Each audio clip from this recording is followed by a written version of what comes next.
ইন্নাল ইনসানা লাফি খুসর ইল্লাল্লাযীনা আমানু ওয়া আমিলুস সলিহাতি ওয়া তাওয়াসাউ বিল হাক্কি ওয়া তাওয়াসাউ বিস সবর। শপথ মহাকালের। মহাকাল বলতে দিবারাত্রির আবর্তন বিবর্তনকে বোঝানো হয়েছে। মানুষ অবশ্যই ক্ষতিগ্রস্ত, এটি হলো কসমের জবাব। কিন্তু তারা নয় যারা ঈমান আনে ও সৎকর্ম করে এবং পরস্পরকে সত্যের উপদেশ দেয়, আর উপদেশ দেয় ধৈর্য ধারণের। ইসলামের 5টি রুকনের মধ্যে নামাজ হলো সবচেয়ে গুরুত্বপূর্ণ ইবাদত।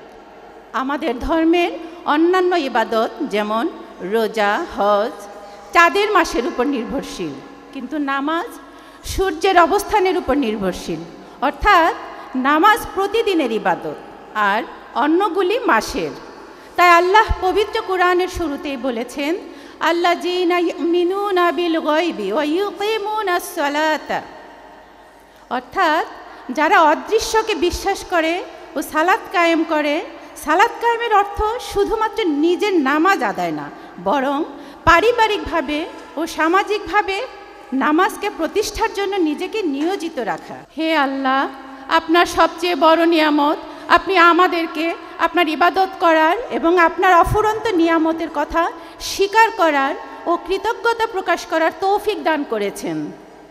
প্রিয় সদস্যবৃন্দ, আল্লাহর অসীম রহমতে আমরা আজকে একত্রিত হতে পেরেছি। আমরা এক বিশাল দুর্যোগের মধ্য দিয়ে দিন পার করছি। সমাজে অন্যায়, অবিচার, দুর্নীতি ও অশ্লীলতা যখন সীমা লঙ্ঘন করে, মহান আল্লাহ তাআলা তখন মহামারী দিয়ে মানুষকে তার অসন্তুষ্টি জানান এবং মানুষকে স্মরণ করিয়ে দেন তার অসীম শক্তির কথা। আজ সারা বিশ্ব জুড়ে চলছে কোভিড তাণ্ডব। আমরা প্রায় সকলেই আপনজন হারিয়েছি। আসুন আমরা হাত তুলে সর্বশক্তিমানের কাছে দোয়া করি এবং ক্ষমা চাই। হে আল্লাহ, আপনি আমাদের ক্ষমা করুন, আমাদের সঠিক পথ দেখান। রব্বানা আতিনা ফিদ দুনিয়া হাসানাতাও ওয়া ফিল আখিরাতি হাসানাতাও ওয়া কিনা আযাবান নার। রব্বানা যালামনা আনফুসানা ওয়া ইন লাম তাগফির লানা ওয়া তারহামনা লানাকুনান্না মিনাল খাসিরিন। হে আমাদের প্রতিপালক, আমরা আমাদের আত্মার উপর অত্যাচার করেছি, আর আপনি যদি আমাদের উপর ক্ষমা ও দয়া না করেন তবে আমরা ক্ষতিগ্রস্তদের অন্তর্ভুক্ত হয়ে যাব। হে আমাদের প্রতিপালক, আমাদিগকে দুনিয়াতে ও আখিরাতের কল্যাণ দান করুন এবং আমাদিগকে জাহান্নামের আযাব থেকে রক্ষা করুন। হে মাওলা, আপনি আমাদেরকে এই মহামারীর প্রকোপ থেকে মুক্তি দিন। আমরা যারা আপনজন হারিয়েছি তাদের অন্তরে শান্তি ও সবর দান করুন। যারা মহামারীতে মৃত্যুবরণ করলেন সেসব মুমিন মুসলমানদের শহীদের মর্যাদা দান করুন। হে আল্লাহ, রাওয়া সংগঠনের উপর আপনার রহমত নাজিল করুন, যেন সুচারু ও সৎভাবে সবাই কাজ সমাধা করতে পারে। হে দয়াময় আল্লাহ, আপনার হাজারো নিয়ামত আমাদেরকে ভরিয়ে রেখেছে, আমাদের কৃতজ্ঞতা জানানোর ভাষা নেই। আপনার সবচেয়ে বড় নিয়ামত সুস্থতা, আমাদেরকে সুস্থতা দান করুন।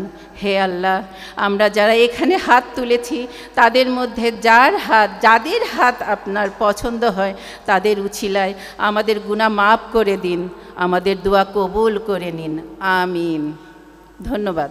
আমি একটু বলতে চাই, এই কেকটা বানিয়ে এনেছে আমাদের সেক্রেটারি ভাবি।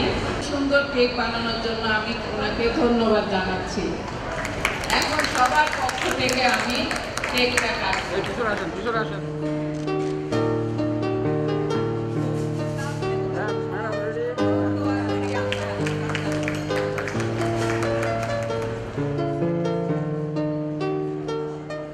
সুধীবৃন্দ, আমি নার্গিস ইসলাম, সেক্রেটারি অফ রাওয়া ladies club, wife of lieutenant colonel Mohammad Nurul Alam, বর্তমানে স্কার হসপিটালে হেড অফ ম্যানেজমেন্টে আছেন।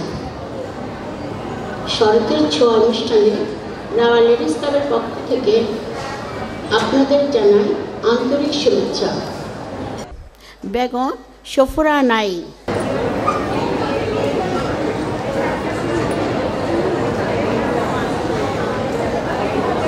আসসালামু আলাইকুম সুধীবৃন্দ, আমি Begum Safura, wife of Wing Commander Naeem. Children Affairs Committee Council. Thank you.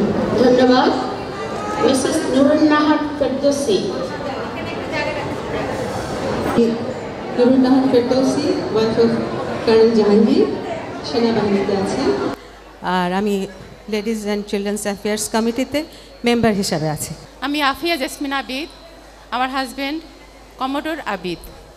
আমি চিলড্রেন অ্যাফেয়ার্সে মেম্বার হিসেবে আছি। জিনাত ফেরদৌসি। আমি Zinat Ferdousi, treasurer, wife of lieutenant colonel Shafiul Imam, Bangladesh সেনাবাহিনী। ধন্যবাদ। শামিমা শামসাদ মির্জা। আসসালামু আলাইকুম ভাবিরা, আমি শামিমা শামসাদ মির্জা, আমার husband air commodore Anisur Rahman, আমি ভাইস চেয়ারম্যান হিসেবে আছি। ফজিয়া মালিক। আমি বেগম ফৌজিয়া মালিক, আমার হাজব্যান্ড কমোডর খুরশিদ মালিক, বাংলাদেশ নৌবাহিনী, আমি ভাইস চেয়ারম্যান বাংলাদেশ নৌবাহিনী হিসাবে আছি। আসসালামু আলাইকুম সব ভাবিরা, আমি Tanjina Islam, wife of major general Kamruzzaman, যিনি ভাইস চেয়ারম্যান আর্মি পদে আছেন। আমি তারই সহধর্মিণী এবং আমি নিজে এখানে ভাইস চেয়ারম্যান আর্মি হিসেবে আছি। আমি নিজেও সরকারি চাকরিতে আছি এবং আমার হাজব্যান্ড উনি এখন army IBA institute of business administration, ওটা ডিজি হিসাবে আছেন। সবাইকে ধন্যবাদ এবং শুভেচ্ছা। ওয়াদুদ। আমি Mrs Shamima Wadud, wife of general Wadud. আমার হাজব্যান্ড এখন একজন ইউনিভার্সিটির টিচার হিসেবে শিক্ষকতা করেন এবং উনি ইউএনডিপিতেও আছেন। ধন্যবাদ ভাবিরা। ধন্যবাদ মাননীয় প্রেসিডেন্ট। করতালির মাধ্যমে সকল সদস্যদের আমরা এখন বরণ করে নিলাম। প্লিজ পরিষদের পক্ষ থেকে, নতুন পরিষদের 2021-এর পক্ষ থেকে আমরা সবাইকে আবার করে নিলাম করতালির মাধ্যমে। এখন আমাদের মাননীয় প্রেসিডেন্টকে বিনীত অনুরোধ জানাচ্ছি তার মূল্যবান বক্তব্য দেওয়ার জন্য। শ্রদ্ধেয় ভাবিরা, আসসালামু আলাইকুম। আজকে লেডিস ক্লাবে উপস্থিত সব ভাবিদেরকে স্বাগতম এবং আন্তরিক স্বরতে শুভেচ্ছা জানাচ্ছি। বেশ কিছুদিন হলো আমাদের কমিটি গঠন করা হয়েছে। কোভিডের কারণে আমরা একটু পিছিয়ে গেলাম। পৃথিবীর এই ক্রান্তি লগ্নে আমরা আমাদের অনেক আপনজনকে হারিয়েছি, এমনকি হারিয়েছি আমাদের এই ক্লাবের অনেক মেম্বারদেরকেও। দোয়া করি আল্লাহ ওনাদের বেহেশত নসিব করুন। যদিও লেডিস ক্লাবে আমি রেগুলার ছিলাম না, আল্লাহ আমাকে দায়িত্ব দেওয়াতে এই জায়গায় এসেছি। আমাদের হাজব্যান্ডের রিটায়ারমেন্টের পর এই লেডিস ক্লাব হলো আমাদের রিক্রিয়েশনের জায়গা। চেষ্টা করব আমরা সবাই এখানে মিলেমিশে থাকতে পারি মতো, যেন সকলের দুঃখ কষ্ট ও আনন্দ শেয়ার করতে পারি। যদি কোভিডের পরিস্থিতি অনুকূলে থাকে তাহলে নানান ধরনের ইভেন্ট করার চেষ্টাও করে যাব। এই জন্য আমি সকলের সহযোগিতা কামনা করি। আমাদের ভুলে গেলে চলবে না, আমরা সবাই এমন জায়গা থেকে এসেছি যেখানে আমরা বড়দের সম্মান দেওয়া এবং ছোটদের ভালোবাসা দেওয়া শিখেছি। এই কালচারটা আমরা ইনশাল্লাহ ধরে রাখার চেষ্টা করব আমরা একটা পরিবারের মতো থাকার। সবাই আমাদের জন্য দোয়া করবেন। ধন্যবাদ ভাবিরা। আমার রাত পোহালো, আমার শারদ প্রাতে, আমার রাত পোহালো, শারদ প্রাতে, আমার রাত পোহালো। বাঁশি বাঁশি বাঁশি তোমায় দিয়ে যাব কাহার হাতে, আমার আমার রাত পোহালো শারদ প্রাতে আমার রাত পোহালো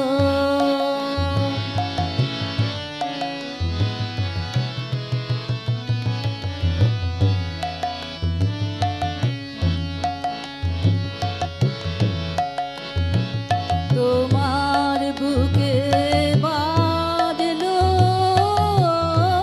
ধ্বনি তোমার বুকে বাজলো ধ্বনি বিদায় গাথা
যত ফুল তত ভুল কণ্টক জাগে,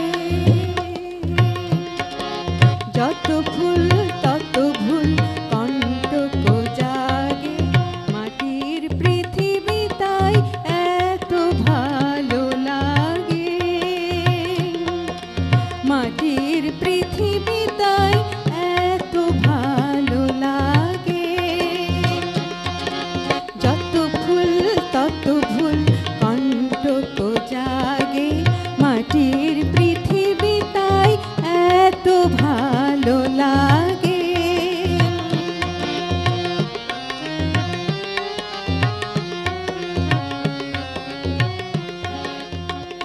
হেথা চাঁদে আছে কলঙ্ক, সাদে অবসাদ, হেথা প্রেমে আছে গুরু গঞ্জনায় অপবাদ, হেথা চাঁদে আছে কলঙ্ক, সাদে অবসাদ,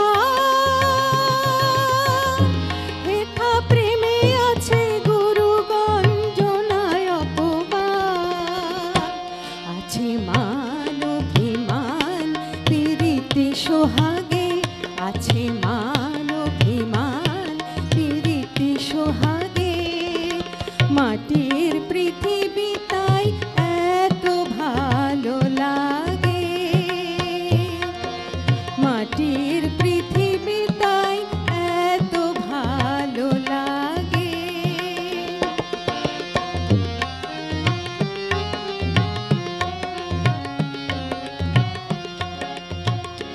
হেথা হারাই হারাই ভয়, প্রিয়তমে তাই বক্ষে জড়ায় কাঁদি, ছাড়িতে না চাই, হেথা হারাই হারাই ভয়, প্রিয়তমে তাই বক্ষে জড়ায় কাঁদি,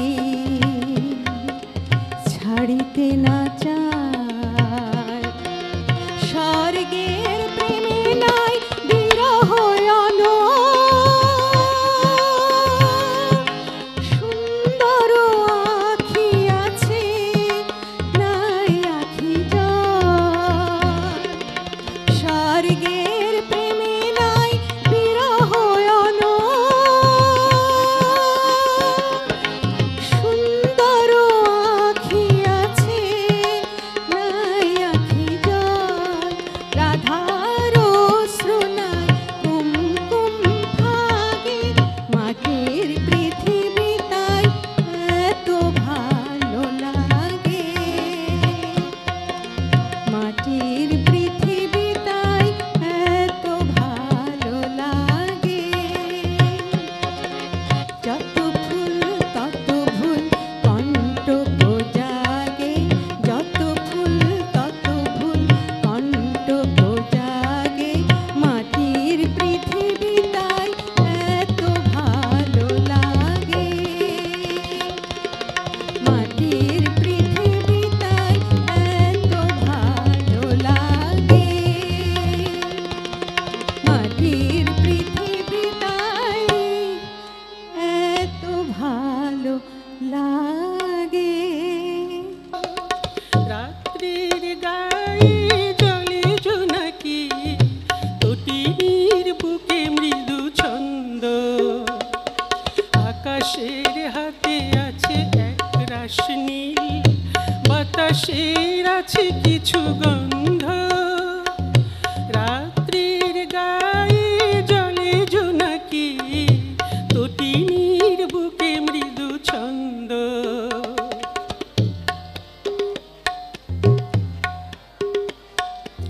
আমারি দুহাত শুধু রিক্ত, আমারি দু চোখ জলে সিক্ত, আমারি দুহাত শুধু রিক্ত,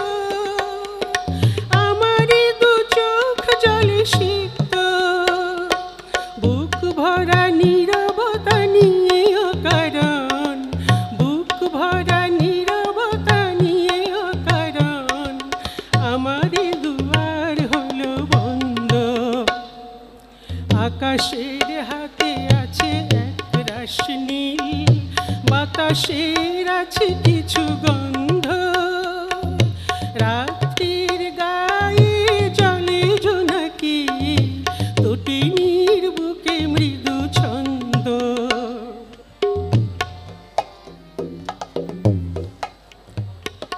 ভেবে তো পাইনি আমি কি হলো আমার, লজ্জা প্রহরী কেন খুলে না কোথা। ভেবে তো পাইনি আমি কি হলো আমার, লজ্জা প্রহরী কেন খুলে না কোথা।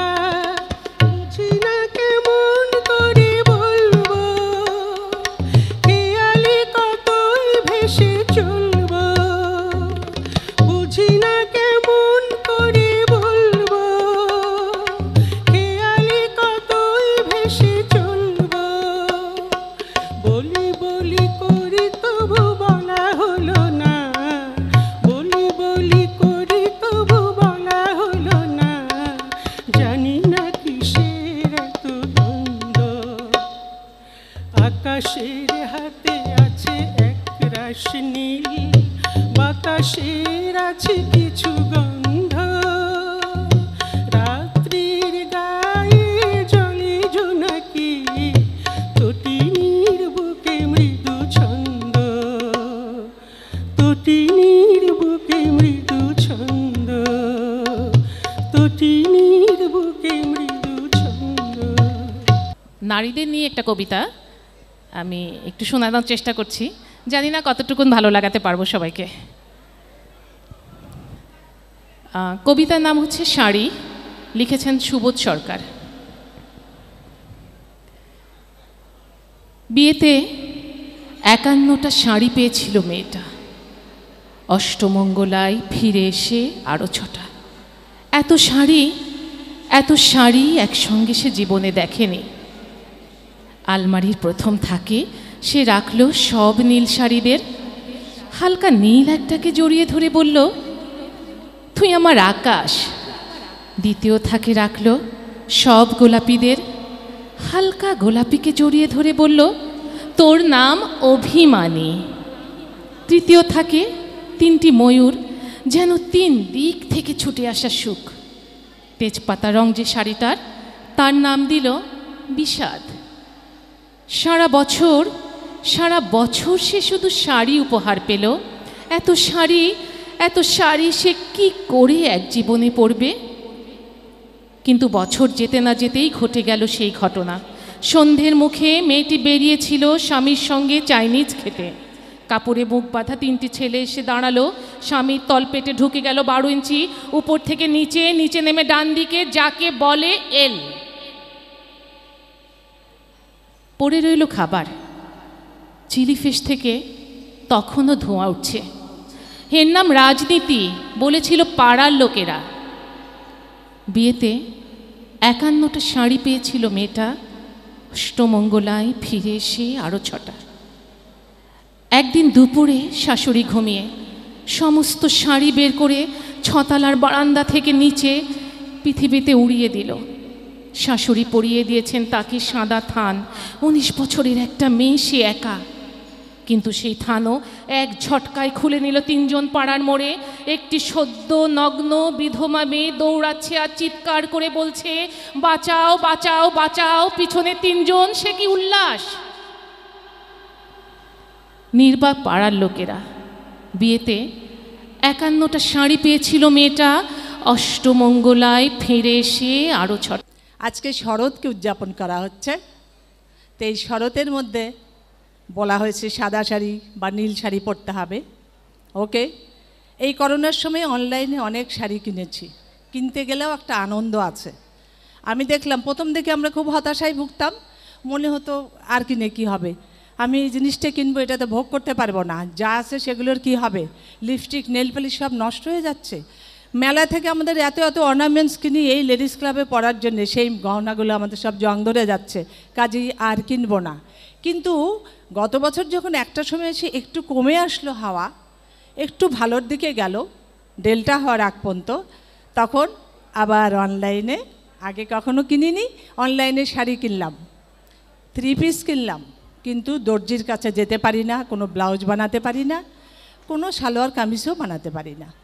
তো আজকে সেই জন্যে আমি অদ্ভুত একটা ককটেল ড্রেস আবার দেখতে পাচ্ছেন, একটা সাদা থান কিনেছিলাম, সেটার সাথে আমি আবার বয়োজ্যেষ্ঠাও তো, তার সাথে ম্যাচ করে একটা নীল শাড়ি পরেছি। সব গয়না হাতে ম্যাচ হয় নাই, দয়া করে কেউ আমাকে ভুল বুঝবেন না, আমি ইচ্ছা করে এটা করি নাই, আমি আজ পারফেক্টলি আসতে চেয়েছিলাম, তারপরেও এই অবস্থা। যাই হোক, সবাই ভালো থাকবেন, সবার জন্য খুব থাকলো। তা এখন কথা হচ্ছে যে আমরা অনেক কষ্ট, আমাদের অনেক প্রিয়জন হারিয়েছি, অনেক গেছে, আমাদের ঝড় ঝাপটা, সেগুলো সবার গেছে, আমরা সেগুলো আজকে ভুলে যে একটু আনন্দ করতে চাই। তো আমার মনে হয় একটু গল্প বলি আপনাদেরকে। গল্প, রুবি হাবিব অলওয়েজ গল্প বলে। তার একটা গল্প হচ্ছে, ভাবিরা আমার গল্পগুলো যদি না শোনেন, গান কিন্তু আপনি সুর অনুভব করবেন, চেনা গান অনুভব করতে পাচ্ছেন, কিন্তু আমার গল্প না শুনলে বুঝবেন না। তো মোবাইল, এই যুগে এসে প্রচুর মোবাইলের চলছে। তো আমাদের সেনাবাহিনীর লোকজন তো প্রচুর দৌড়াদৌড়ি অভ্যস্ত, তারা ভালো দৌড়াতে পারেন। একজনের মোবাইল, মেয়ের মোবাইলটা জানালা দিয়ে চুরি হয়ে গেছে। চুরি হয়ে যাওয়ার পরে ভদ্রলোক টের পেয়েছেন, পেয়ে মেয়ে ঘুম, কিন্তু জানালা দিয়ে যেই চুরিটা হয়ে গেল উনি টের পেয়েছেন একজন চোর, সঙ্গে সঙ্গে বের হয়ে উনি তুমুল বেগে ওর পিছনে পিছনে দৌড়ালেন। দৌড়াতে দৌড়াতে ডিফেন্সের লোক তো আর থামে না, এক সময় যে ওই চোর ক্লান্ত হয়ে হাঁপাতে হাঁপাতে বলল, স্যার মাফ করে দেন, স্যার স্যার মাফ করে দেন, এই লন আপনার মোবাইল, আমার মোবাইল দরকার নেই, আমি আর দৌড়াইতে পারতেছি না স্যার। তখন ওই আমাদের সেই ভাই বলছেন, পাগল হয়েছো তুমি, তুমি বললে আর তোমারে আমি মোবাইল ফিরে দিলাম, যেটা নিচো নিচো খুবই ভালো করছো, এই মোবাইলের জন্য আমার মেয়ের লেখাপড়া সব গাছের আগায় উঠছে, সারাদিন মোবাইল, ফেসবুক, মেসেঞ্জার এগুলি নিয়ে ব্যস্ত, আমি এটার থেকে রেহাই পাইতে চাই, আমার মেয়েটারে লাইনে আনতে চাই। তখন চোর বলতেছে, তাইলে স্যার আপনি আমার পিছনে পিছনে দৌড়ে আসলেন কেন? চোর মেয়ে পড়াশোনে না মেয়েরে শাসন করেন গা? বলে কি, ওরে সেই জন্যে না রে, আমি এই যে তোর হেডফোনটা আর চার্জারটা ব্যাটা এই দুইটা লইয়া যা, যেন আর কোনো সময় না পায় আমার মেয়ে মোবাইল। তো কিডনির অসুখ হয়েছে একজনের, কিডনিটা ডাক্তারের কাছ থেকে, ডাক্তারের কাছে তার ওয়াইফকে, বউকেও নিয়ে গেছে। নিয়ে যাওয়ার পরে এখন ডাক্তার সব রিপোর্ট করতে দিয়েছিল, দেখে টেখে বললো আপনার তো কিডনি ফেল করে গেছে, ভদ্রলোককে বলল। তখন ভদ্রলোক বলছেন, রুগী বলে, স্যার একদম ফেল করে গেছে স্যার, এটা কি কোনোভাবে পাশ করানো যাবে না স্যার? বলতেই পাশের থেকে বউ উঠে বলছে, স্যার কয়েক নম্বর দিয়েও কি পাশ করে দিতে পারবেন না? জানি এগুলো সব পুরানা চুটকি না, এই করোনার সময় আমরা করোনা নিয়ে প্রচুর চুটকি শুনেছি, পড়েছি, দেখেছি, দেখে দেখে ধর্মের বিষয় আর চুটকি এই দুটোই আমাদের জীবনের সঙ্গী ছিল, আর পুরনো ছবিগুলো। তো এক লোক ডাক্তারের কাছে গেছে, এটাও ডাক্তারের রোগী, ডাক্তারের কাছে গেছে, ফিরে এসে বলছে, খুব গম্ভীর, খুব করুণ চেহারা। তখন বউ তাকে জিজ্ঞেস করছে, হ্যাঁ গো ডাক্তার কি বলল তোমাকে? তো বলছে, ডাক্তার ভালো কিছু বলে নাই, খুব অবস্থা খারাপ আমার, বলছে আজকে ভোরের দিকে আমি মারা যাব।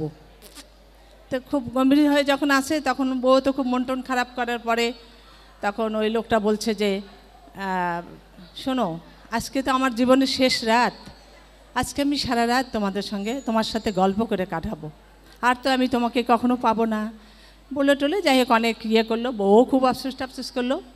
তখন লোকটা বউকে মানে গল্প টল্পর পরে দুইজন শুয়ে শুয়ে গল্প করছে শেষ রাত। তো ভদ্রলোক এখন গান গাচ্ছে একটু রোমান্টিক, বউকে জড়িয়ে ধরে, তুমি যে আমার, ও গো তুমি যে আমার, কানে কানে শুধু একবার তুমি যে আমার, তুমি যে আমার, ও গো তুমি যে আমার। তখন আবার বউ গান গাচ্ছে, জীবন মরণ মাঝে এসো গো বধূর সাজে, জীবন মরণ মাঝে এসো গো বধূর সাজে, সেই তো আমারই সাধনা, চাই না তো কিছু আর, তুমি যে আমার, ও গো তুমি যে আমার। এখন স্বামী তো চেয়েছে যে সারা রাত, শেষ রাত বউর সঙ্গে থাকবে, গল্প করবে, বিভিন্ন ধরনের ইয়ে হবে, মানে কি হচ্ছে না হচ্ছে, ভবিষ্যৎ কেমনে চলবে। এখন বেশ রাত 2টা, 2:30, 3টা পর্যন্ত গল্প করলো। করার পরে হঠাৎ করে বউটা ঝাংটা দিয়ে উঠে গেল পাশ থেকে। না না, এ হবে না গো, আমি আর পারবো না, আমাকে এখন ঘুমাতে হবে। তুমি জেগে থাকো, কিন্তু আমি আর ঘুমাতে পারবো না, আমি আর জেগে থাকতে পারবো না, না ঘুমালে আমার সকালে উঠে আমার শরীর খুব খারাপ করবে, কারণ ভোর হতেই লোকজন এসে যাবে, দাফন কাফনের ব্যাপার আছে, আত্মীয় স্বজন, পাশ বন্ধু বান্ধব সবাই চলে আসবে।